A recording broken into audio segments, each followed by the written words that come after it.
Hello, everybody, and welcome to this webinar being hosted by Alan, the Acute Leukemia Advocates Network.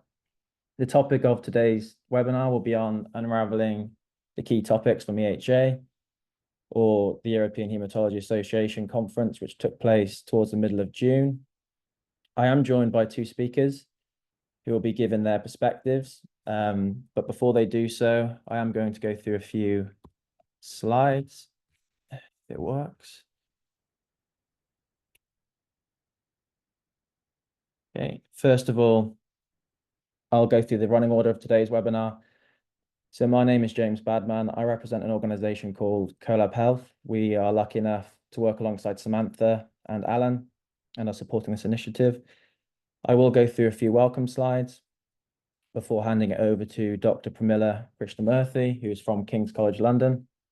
She will be giving a presentation on some of the key findings and topics from EHA. Following that, I'm also joined by Anne-Pierre Picard, who is a patient advocate. She will be having a discussion with Dr. Pramila Krishnamurthy on some of the implications of the clinical data. And importantly, and why we're here today, is the impact of that data on the patient community. Following that, we will have a Q&A session where I'll open up the floor to questions from our audience. And you can get your questions answered by our two speakers. We will then close the webinar at around 1:30. These times are shown in Central European summertime. So if you are calling from around the world, please do bear that in mind. As a bit of housekeeping, like I said, there is a Q&A session towards the end of the webinar. Please do use the Zoom function at the bottom of your screen to submit a question. I will then be able to ask it to our two speakers. If you are experiencing any technical issues at all, please do drop me a note in the chat, and then someone in my team will be able to send you a note and support you. If you miss anything today or you need to pop out for a coffee, this webinar is being recorded and will be available on Alan's website. So please do stay tuned for it in the next couple of days or week. Before I hand it over to Pramila, just to set the scene of why we're here today. So this webinar is a part of Alan's broader initiative, which includes reports, infographics, and webinars. As part of this collective initiative, the goal is to take some of the complex medical research, notably acute leukemia, and communicate it in a format and language that is easily understood by both advocates and patients. So in short, Alan has done the heavy lifting. They've attended the sessions in Madrid. They've written them up. And today you are getting the highlights. Dr. Pramila Krishnamurthy, if I could hand it over to you to do a quick introduction, and then you can dive into your slides. Over to you, Pramila. Well, thanks, James. So I'm a consultant hematologist at King's College Hospital in London. And my field of expertise is in acute myeloid leukemia, myelodysplastic syndrome, and transplantation. And I'm quite research active in these areas, both clinically and in the laboratory. So do you want to move on to the next slide? All in regards to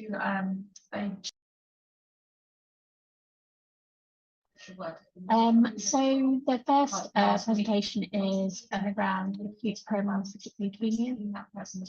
So this study was presented at one of the plenary sessions. So one of the most important abstracts that was presented at the meeting, and this is around a randomized phase 3 study. Comparing an arsenic-based chemotherapy, so arsenic-based combination with ATRA versus standard chemotherapy-based regimens for patients with newly diagnosed high-risk acute promyelocytic leukemia.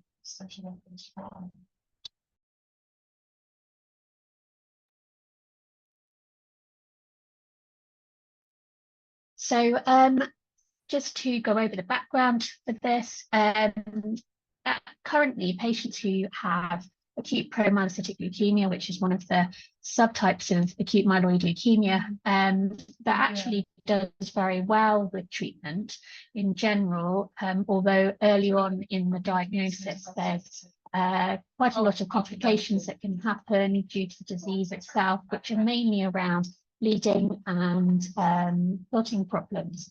And so actually this is a disease that we like to diagnose quickly and then start treatment as soon as possible. And over the years, people have looked to improve the outcomes for this particular subtype of AML. And data that came out of China demonstrated that an agent called arsenic could be effective in this particular type of AML. So clinical trials were previously conducted, which showed that in patients who are found to have what we call low or intermediate risk acute promyelocytic leukemia, or APL, these patients do very well with this combination of arsenic and a drug called Atra. And so this is standard of care across the globe in this group of patients. And we define low to intermediate risk based on what your white cell count is at the time of presentation. So when you were initially diagnosed with APL, how high your white cell count is will determine whether you fall into the low to intermediate risk group because it's less than 10, or if it's higher than 10. And the patients in the high risk category are somewhat less frequent. And so when the previous clinical trials that were randomized and compared this type of treatment were carried out, the actual numbers of patients who fell into the high risk group were quite small. And so in most places, at least in the UK and some other countries, there hasn't been really sufficient data to support the use of arsenic plus Atra, which is already Atra being a very good drug for APL, but needs to be combined with something. So there hasn't been enough data to actually look in this high risk group, which is what this particular trial was addressing. Next slide.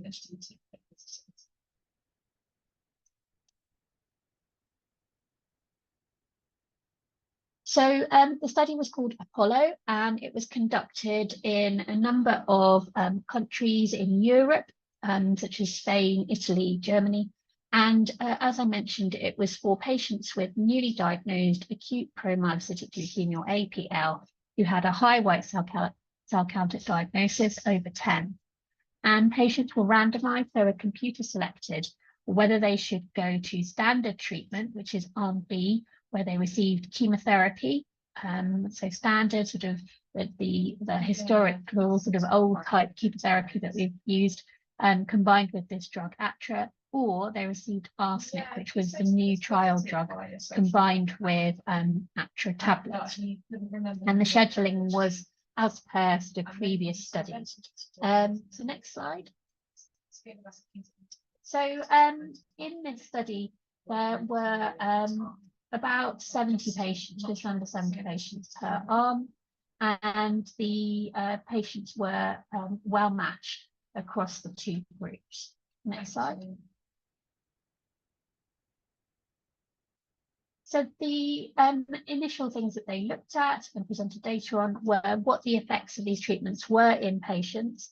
One of the things we are also always interested in is how much chemotherapy affects people's blood counts and therefore their bone marrow. And we understand this by looking at their blood counts, such as what happens to their platelets and what happens with their neutrophils.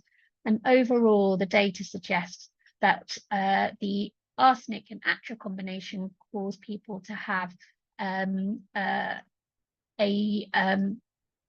lower incidence of marked reduction in their platelet counts and their neutrophils than patients who received Atra plus chemotherapy. Next slide.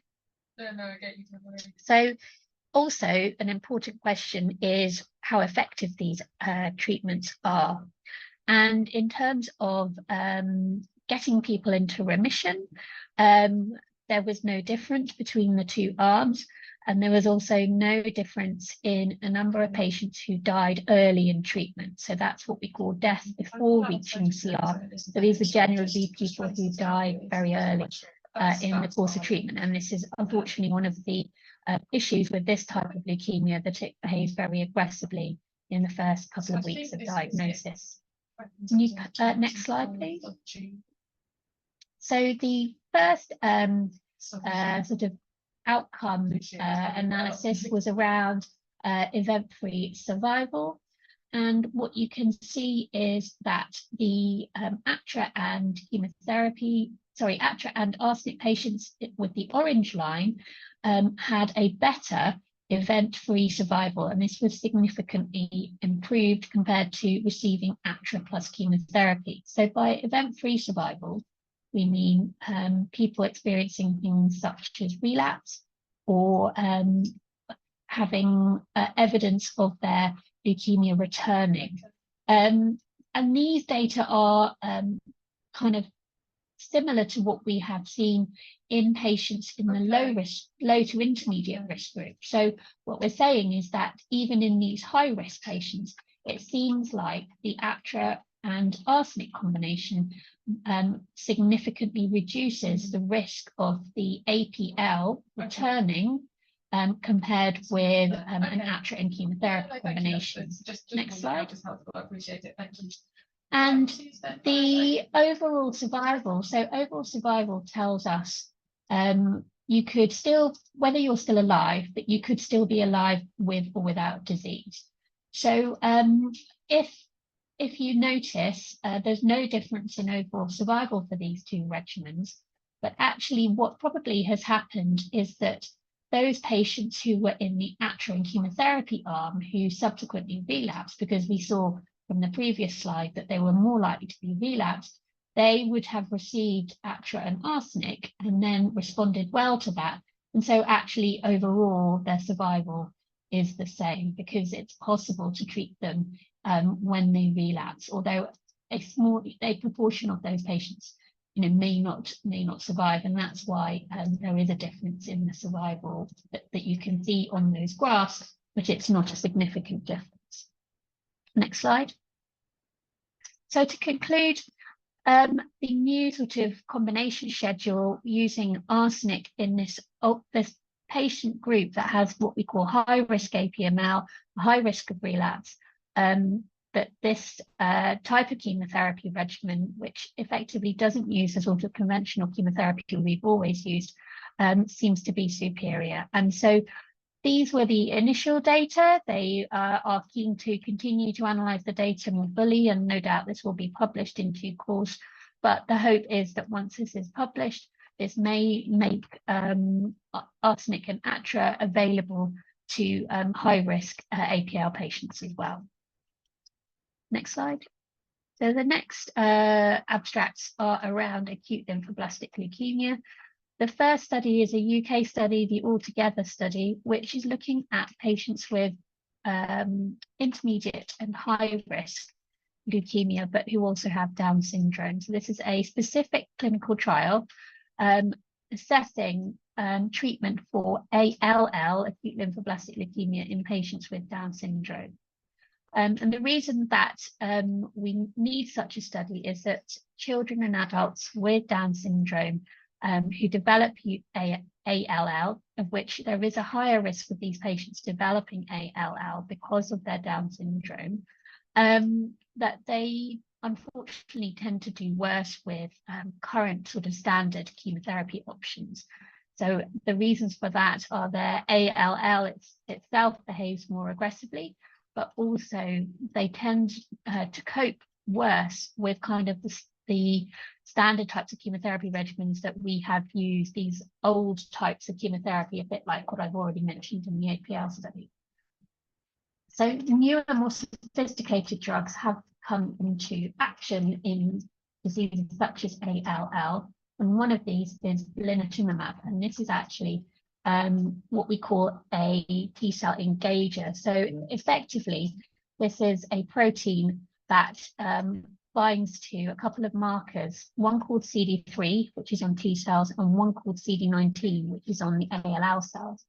And it sort of acts as a linker to get the T cells next to the ALL cells. And that enables your own T cells to kill off the ALL cells. And there's been some really promising data in relapsed refractory B-ALL for using this drug, blinatumomab. And perhaps it could even replace chemotherapy. So the rationale for this study was to look in this group of patients who tolerate chemotherapy poorly, whether using blinatumomab in their treatment might actually result in better outcomes. Next slide. So the initial results of this is an early phase study, phase 2 of the Altogether 1, it's Down syndrome trial, did meet the primary endpoint, and that the patients receiving blinatumomab in this study had excellent responses, with 91% of these patients. Obviously, it's a small study due to the relative low numbers of these patients, but 91%, so 31 out of 33, had very deep remissions following treatment with blinatumomab. That's what MRD undetectable means, which is measurable residual disease cannot be detected. So what was encouraging was that none of these patients had relapsed or died on treatment, but what was of concern was that there seemed to be some high rates of seizure activity in children or adults over the age of 10 years old. And so they are planning to amend the protocol in further kind of versions of this study. Next slide, please. So the next study is looking at a different tyrosine kinase inhibitor called ponatinib in patients with a particular subtype of acute lymphoblastic leukemia. So this is called Philadelphia positive acute lymphoblastic leukemia. And the study was looking at using 2 different drugs. So as a standard, we use a drug called imatinib. And imatinib is what we call a TKI, which is specific for the, it's a drug that interferes with signaling through a receptor, which sort of stimulates the leukemic cells and encourages them to proliferate, to keep growing. And that's what leads to cancerous cells, really.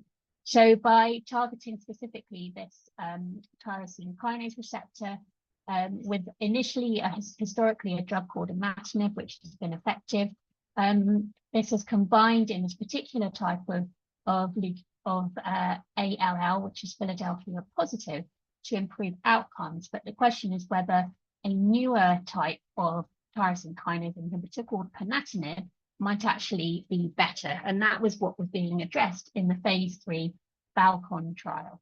So this, next slide, please. This ponatinib, as I say, is a more recent version of the previous drug, imatinib, and seems to be very clinically effective, including against, sometimes you can have some resistant mutations in this tyrosine kinase, BCR-ABL, that is the hallmark of the Philadelphia positive ALL. And so this particular study was looking to compare the use of this ponatinib versus imatinib plus chemotherapy. So, and the primary endpoint was how deep the complete remission rate was. So we're looking at something called MRD negativity. So the deepest analysis that we can do to detect the smallest amounts of leukemia, how effective were these 2 different regimens? Is ponatinib plus chemotherapy better than imatinib plus chemotherapy? And the primary endpoint was met. So we could move to the next slide.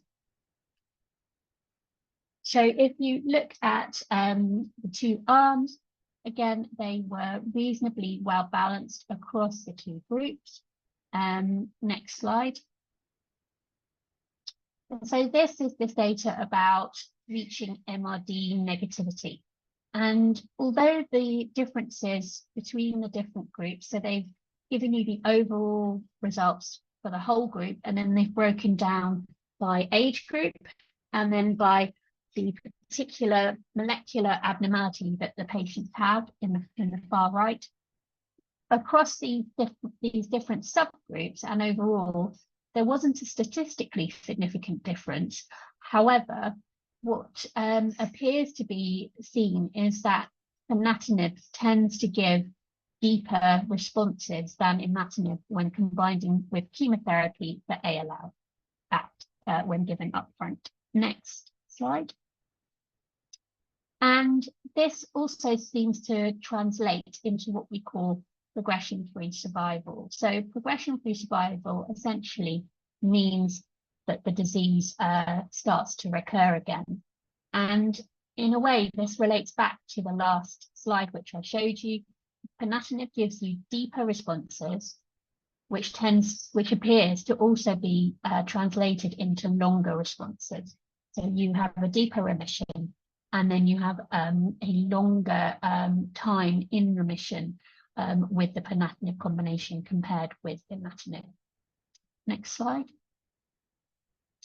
And then what this possibly could mean is if you do have an excellent response to your chemotherapy, we use how deep your MRD response is to decide which patients with this type of leukemia should go on to an allogeneic stem cell transplant or bone marrow transplant in their remission. And so you can understand that if more people with chemotherapy drugs alone, including the ponatinib combination, go into what we call this deep MRD negative remission, then the proportion of patients who have to go on to a bone marrow transplant, which has its own risks and side effects, could go down. So this could be a sort of game-changing way of managing patients in the future, although there's still quite a lot of complexity and much to learn. Next slide. So now we move to acute myeloid leukemia, and a lot of the conference was dominated by a new drug group, the menin inhibitors. Next slide. So just to explain what a menin inhibitor is, so certain subtypes of AML or acute myeloid leukemia are reliant on disruption of a signaling pathway, which involves a protein called menin.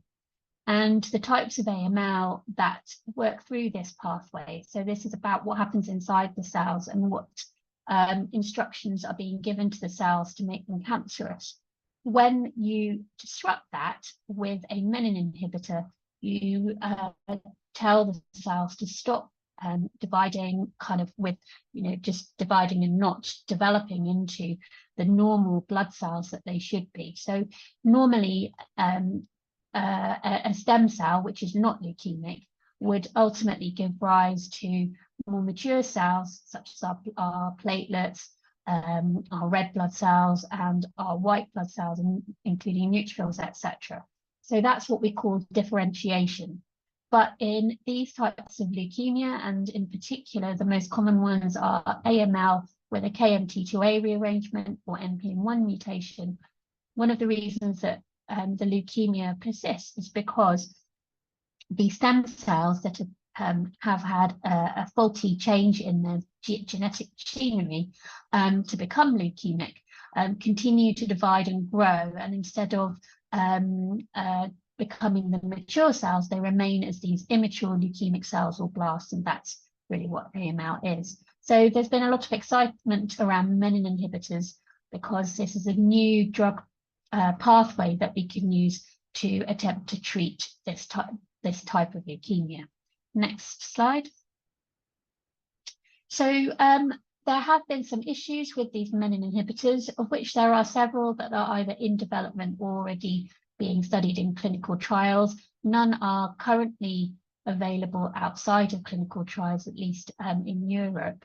And so the main questions are around effects on the heart, so you can get problems with the heart rhythm, and then this problem of differentiation syndrome. So Differentiation syndrome is to do with that very important effect of the menin inhibitor to remove the block on differentiation. But when that happens, so that where I said that the leukemic cells are blocked and they don't develop into the normal blood cells, when that block is released, you can get a rapid increase in blood cells, and you can get various changes that in the body that make people very unwell as a result of this differentiation syndrome, and that needs to be recognized, monitored, and treated. And so because it's basically a good sign in some ways, in that the drug is working, it does unfortunately can cause problems in some patients and make them unwell. And so it has to be known, recognized, and different menin inhibitors may have different possibility of causing differentiation syndrome. There are also some drug interactions with other drugs that need to be taken by AML patients. And there's also been some data suggesting that one of the reasons these menin inhibitors can stop working is that they might, patients might develop mutations in their leukemic cells that mean that they no longer respond to the menin inhibitor. Next slide, please.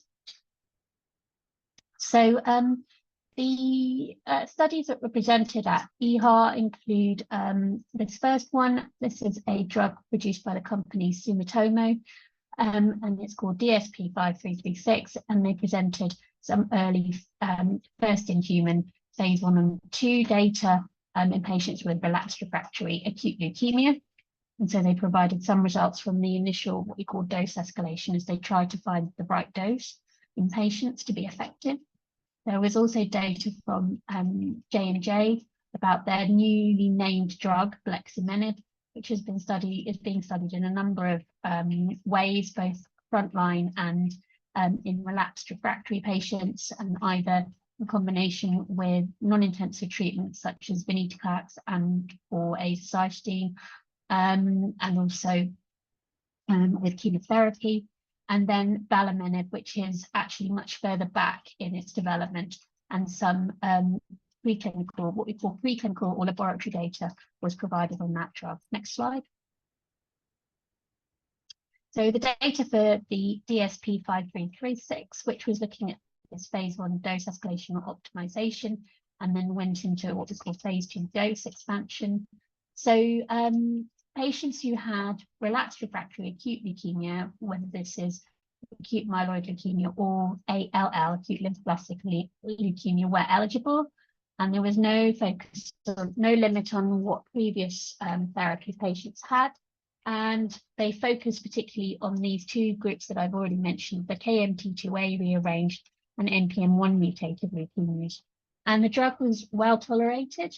And so far they haven't found a maximum tolerated drug, so they're still working on finding the best drug. Because it's tolerated so well, they're able to move and see if going up in higher doses maybe even improves response rates. And there weren't any severe episodes of differentiation syndrome. But overall, in a group of patients who have relapsed disease and therefore are usually quite difficult to treat, there was an overall response rate, so some response of any kind, of more than 57%, and a specific induction of complete remission in about a quarter of patients. So some promising early data, but in small numbers of patients. And so the study is ongoing to identify the suitable dose to move into a larger phase 2 expansion cohort. Next slide. Then bleximenib. This is an agent that's been around for a little while, and it is still recruiting with this agent in trials in Europe and the US. And the data that was presented was about using bleximenib, this menin inhibitor, in an early phase 1 study, which in combination with two drugs, venetoclax and azacitidine, which are our standard of care drugs for patients with acute myeloid leukemia who wouldn't tolerate more intensive chemotherapy.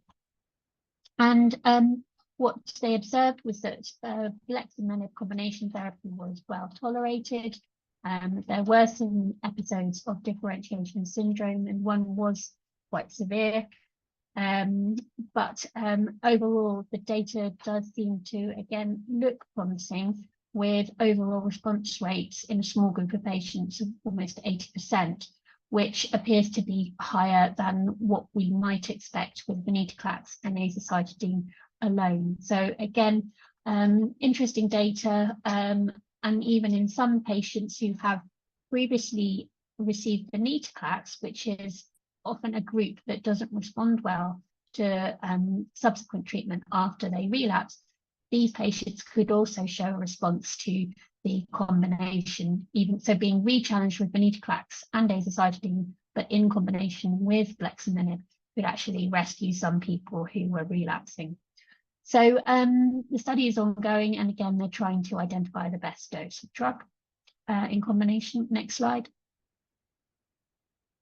Balimenib, this is a much earlier stage drug, and essentially what they were trying to do with this study was to look in mice to assess what the effects of the drug were, and they were able to show in dogs that there was no cardiac side effects, but why this drug is potentially promising is that it may well help against some of these resistance mutations. So resistance mutations being drugs that stop people from responding to the menin inhibitor. So mutations in menin that mean that the drug interaction is then affected and then not, the drug is not effective.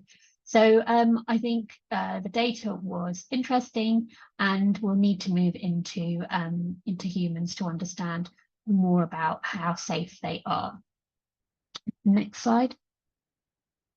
And so this study, which was a phase 1/2 study of oral decitabine cedazuridine with venetoclax and gilteritinib in patients with newly diagnosed relapsed refractory AML. Next slide.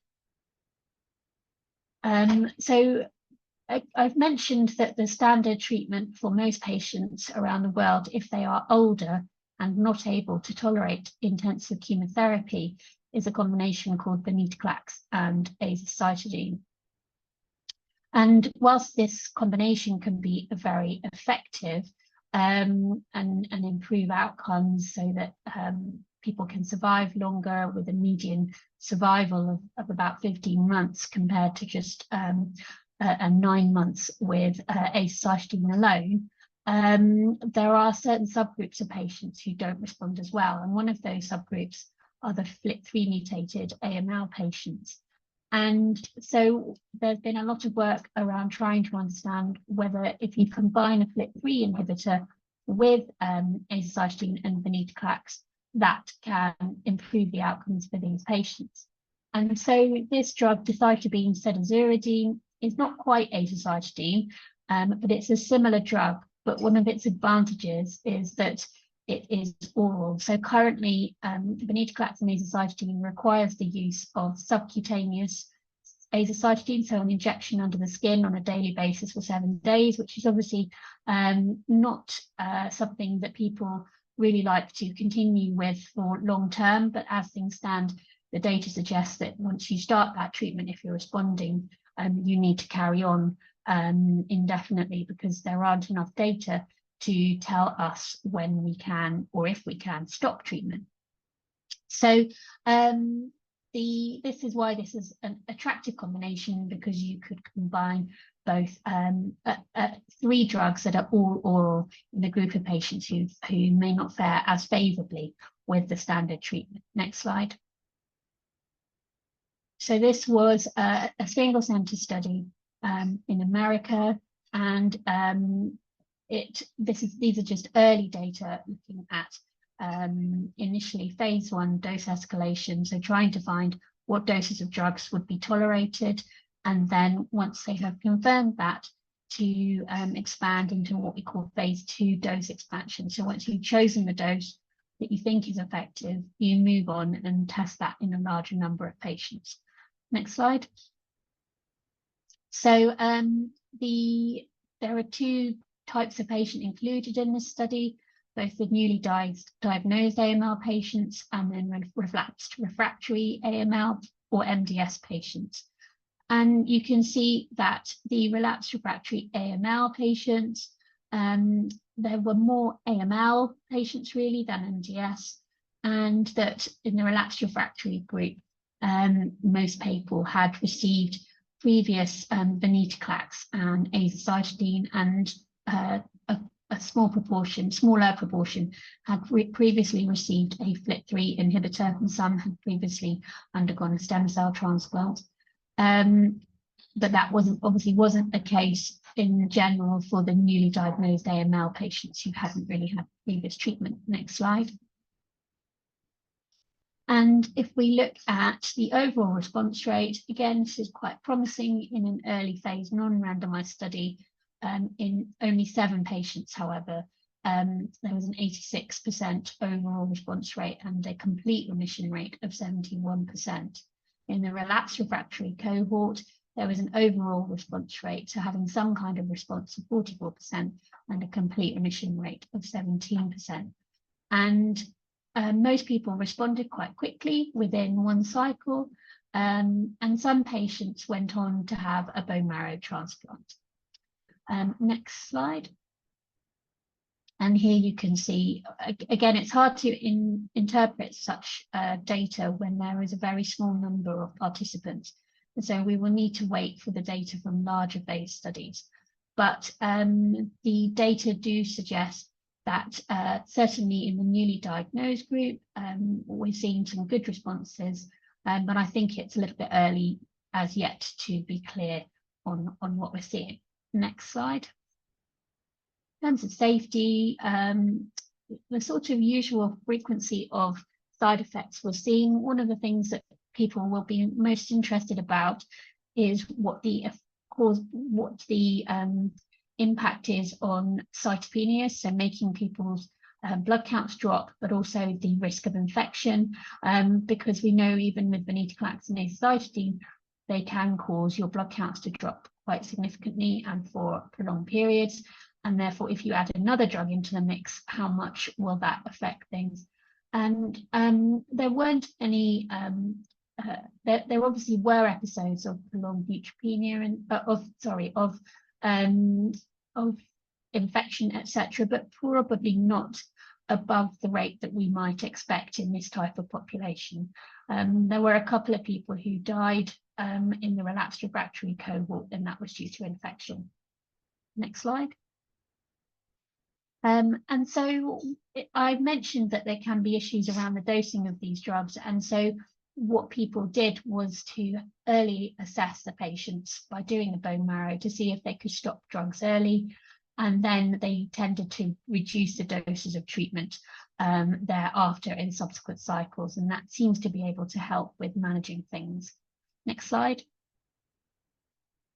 So to conclude with this study, it was felt that this was a tolerable and feasible regimen. Obviously promised a really strong selling point is that it's fully oral, and there was an encouraging set of response rates. And based on this, as I said, there can be issues with being able to give the drugs because of delayed count recovery, and this meant that there needs to be quite a few dose adjustments. In general, these patients tended to benefit if they then went on to have a bone marrow transplant, and so they need more data really to understand this further. Next slide. And this study that we're about to hear about is looking at a novel immune therapy. So this is the use of this is the first in human, so first time being tested in human, looking at the use of this time an NK cell engager. I mentioned a T cell engager before, blinatumomab, but this is about an NK cell engager in relapsed or refractory acute myeloid leukemia or high risk MDS. Next slide. So on leukemia cells, there is often a flag or marker on them called CD123. And if you can use this as a sort of thing to attract immune cells to, it might then lead to the immune cells destroying the tumor cells. So this drug, which is called SAR 443579, is an NK cell engager. So in this context, what it does is link two markers on on NK cells called CD16 and NKp46. Those two things on the NK cell become linked to CD123, which is the marker on the tumor cell. So basically, by bringing the NK cell to the leukemia cell, so specifically to the leukemia cells, so that you're really trying to increase killing of tumor cells but not other cells, then this can, by this molecule kind of doing its job and bringing the NK cell and the CD123 marker together, this leads to NK cell activation, and the NK cell go on and kill the tumor cell. So some previous results in relapsed refractory AML showed that it seemed to be possible to give this drug without too many side effects. And one of the main concerns and risks that needs to be monitored in patients undergoing immune therapies are kind of severe immune reactions that can occur as a result of infusion. And that's one of the things that's monitored and can affect how much drug can be given to people. Next slide. So they wanted to look in a larger cohort just to check how safe the dosing was. And so the dosing, essentially they were looking at the dosing to see what kind of reactions people had, and actually the drug was well tolerated. And they identified a dose that of 1 milligram per kilogram, which was only given to 5 patients, that was given to 15 patients, but 5 of them, or a third, had a very good response to this and had lengthy remissions, and 1 patient went on to transplant. So because of promising data, both in terms of the safety and tolerability and potential efficacy, the drug is being prioritized by the US FDA, what we call fast track designation. And the study is moving on to work out which dose of the drug is most effective, and then go on to an expansion to include more patients to study it further. Next slide. The last presentation, I believe, is around trying to understand more about the genetics of acute myeloid leukemia. Next slide. So acute myeloid leukemia, as people probably know, is not really one disease, but several diseases. And the way it behaves is predominantly down to the genetic features of the leukemia. And we talk about chromosomal changes, but we also talk about gene mutations. And based on data from patients who have been treated with intensive chemotherapy, it's been possible to come up with a sort of risk system which will help to separate patients into favourable, intermediate and adverse risk. And what's meant by this is that generally, if you're in the favourable risk group, you have the best chance of responding to chemotherapy and potentially being cured by chemotherapy alone. If you're in the adverse risk group, you have much more aggressive disease that can be harder to get into remission and harder to keep in remission. And if you fall into the intermediate risk group, you're somewhere between those two. And there's variability, different people will behave differently within each of those 3 groups. Next slide. Oh, sorry, do you mind if we go back one? So what this particular study was doing was to look at a group of patients, so where data was already available, so a database to understand from the mutation profile how this impacts their outcomes. So the specific question they had was in patients who we would traditionally suggest to have more favourable risk disease, if they occasionally, these patients might also have mutations that would put them in the adverse risk category. And it's hard to know exactly what that means as to how much that changes their favourable prognosis. And that was really what this study was trying to look at retrospectively. So that means looking back, and is somewhat prone to bias because only certain data might be entered, for example, where there may be missing data. But this is the sort of study that we sometimes need to do to get some initial understanding about genetic subtypes. Next slide. So where it says STM, this is a secondary type mutation. So these are mutations that we think are more likely to confer a worse prognosis to people with AML. And the question, as I mentioned, is if one of those mutations or more is present in patients who would otherwise be considered to have favorable risk disease, does this affect what happens to patients? And in this retrospective analysis, if the secondary type mutation was present, it did suggest that these patients might be less likely to go into remission. And this appears to be a significant difference. And they might also have differences in terms of what happens to them after their induction chemotherapy.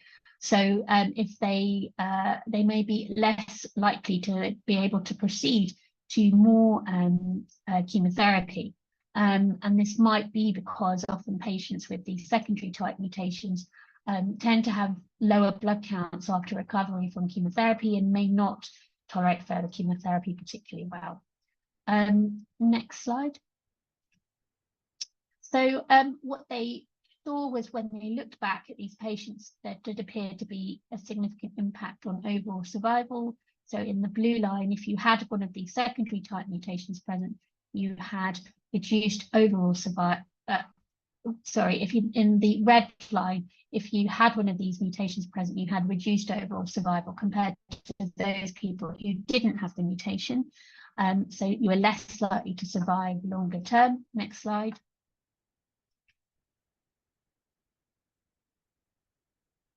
And when they separated that by age group, and older patients often may be more likely to have these secondary types of mutations and often have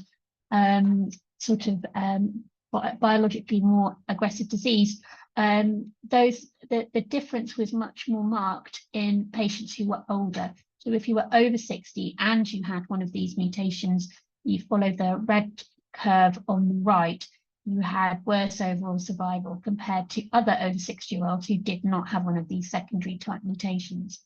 Next slide.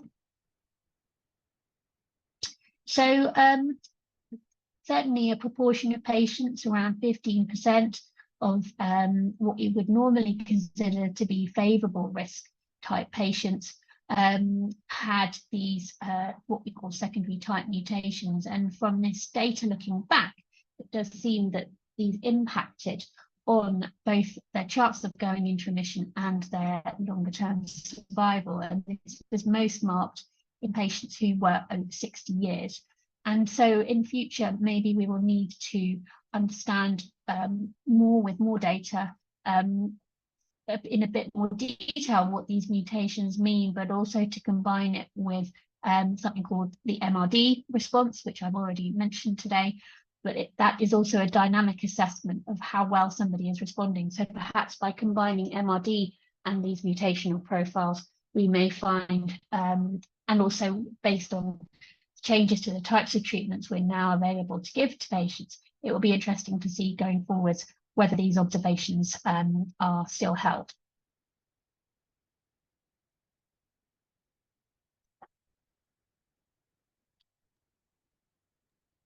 Thank you. Thank you, Pramila, for that presentation. It was brilliant to see all of that, all of those updates from EHA. I have had Anne-Pierre patiently waiting on the sidelines.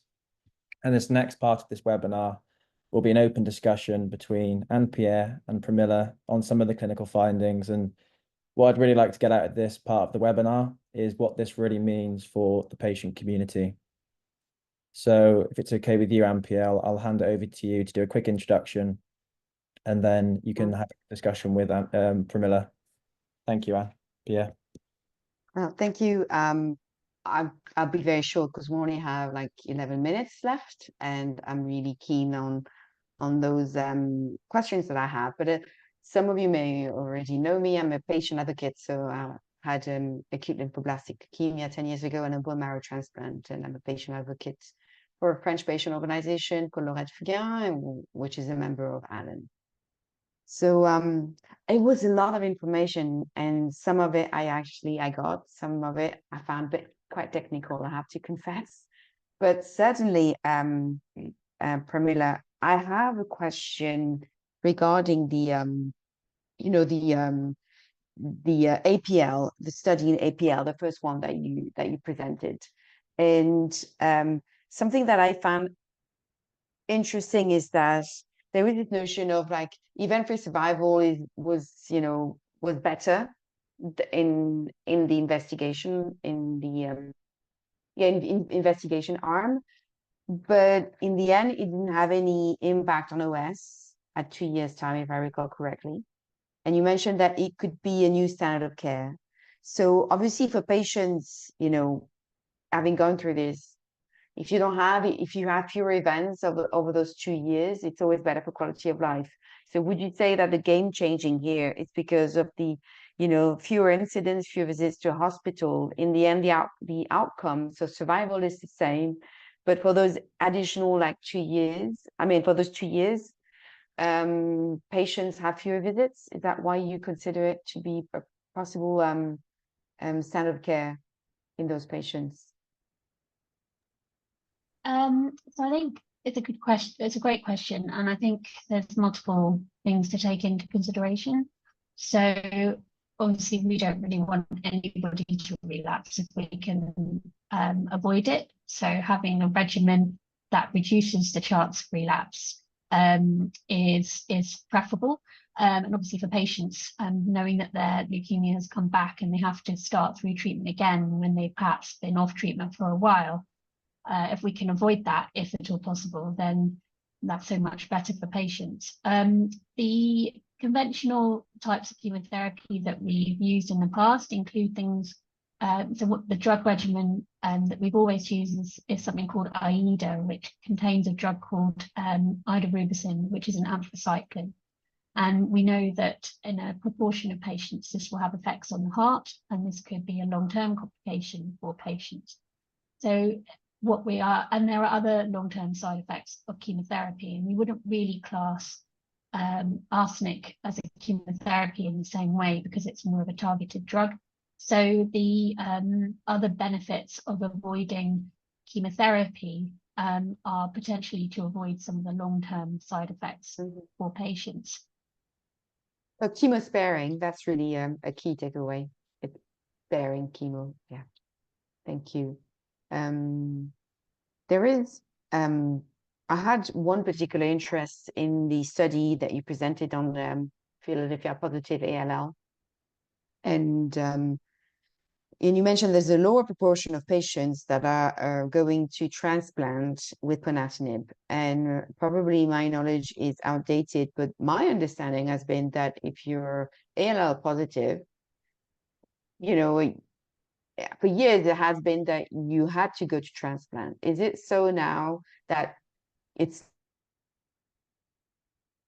ALL, that you confirm that ALL positive patients no longer have to go systematically to transplant? Is it what you're inferring from this study?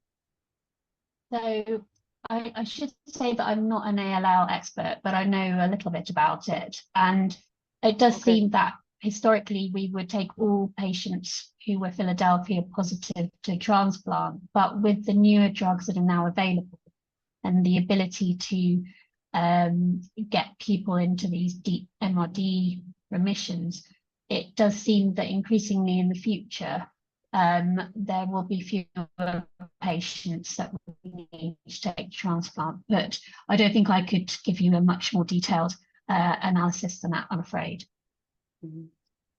Thank you. Thank you very much. I will have lots and lots of questions as well, but I see there are questions in the chat.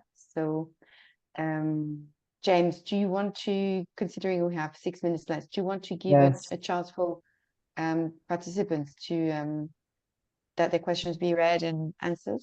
Thank you, Ampia. Yeah, so we do have 5 minutes left of this webinar, and thank you everyone from home for asking questions. Pramila, I'm going to ask this one to you if that's okay. So ponatinib has a high risk for cardiovascular issues. Was this observed in the trial? And were older patients with cardiovascular risk factors screened to avoid complications? So I think, again, I would like to just remind people that I'm not an ALL doctor, so I know some of the top line information here, but I haven't looked in great detail into the ALL studies. I do know that they did evaluate for this, and I think there was some mention of some vascular events, but I would be able to confidently respond to that question, I'm afraid.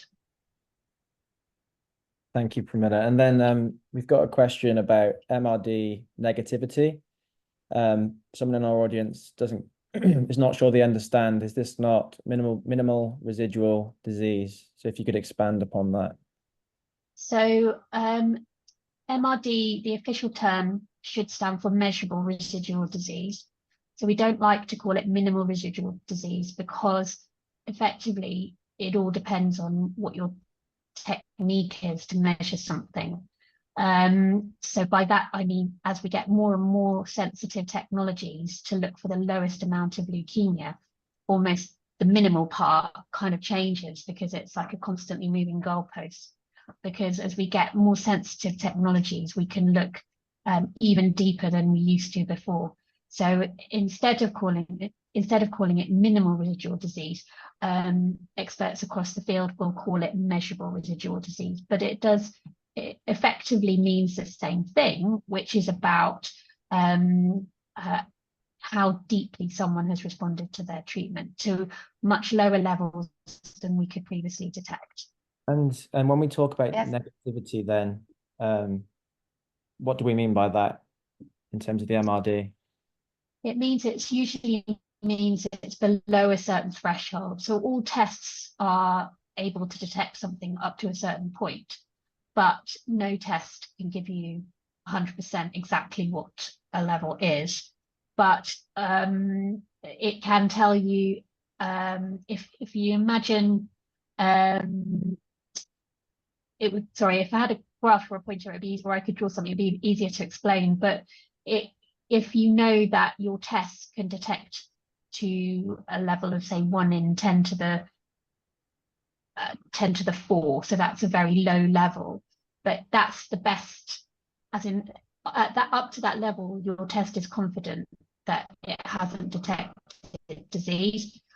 At lower levels than that, so even more minute levels of disease, the test wouldn't be able to tell you for sure if there was anything there or not. So all tests are only as sensitive as the test and technology is. Yes, and I think to Sophie's point, if I may comment, basically, being MRD negative is a good thing, and MRD positive is a bad thing. So I think that was the question from Sophie. So as a patient, you want to be MRD negative. That means that the measurable disease the disease cannot be measured, because it's the threshold, because whatever level it is, it's too low. It is below that threshold. And it is kind of counterintuitive, because because when we say it's MRD negative, you think it's negative for you. No, it doesn't have any negative impact for the patient. On the contrary, it's best. Brilliant. Thank you, Anne-Pierre. And then again, Pramila, if it's okay to go to you, my menin inhibitors potentially work for high-risk MDS2. If you're aware of this, it'd be great if you could expand upon that. So the types of mutations that are sensitive to menin inhibitors are less frequent in MDS. They're not completely absent, but they may be less frequent. So yes, if the mutations are there, but then regardless of whether it's called high-risk MDS or AML, it should respond. It all depends on whether the mutation is present. Brilliant. Thank you, Pramila. We are now coming to the end of the webinar, so I would like to just thank everybody for joining, first of all. I would also like to thank our two speakers, Anne-Pierre and Pramila, for not only your time, but for your insights. Really appreciated. As I said, this webinar will be uploaded to Alan's website, so please stay tuned for updates on Alan's website. Yeah, and I wish everyone a good rest of the week, and I hope it's sunny where you are. So thank you. Thank you. Bye-bye. Thank you.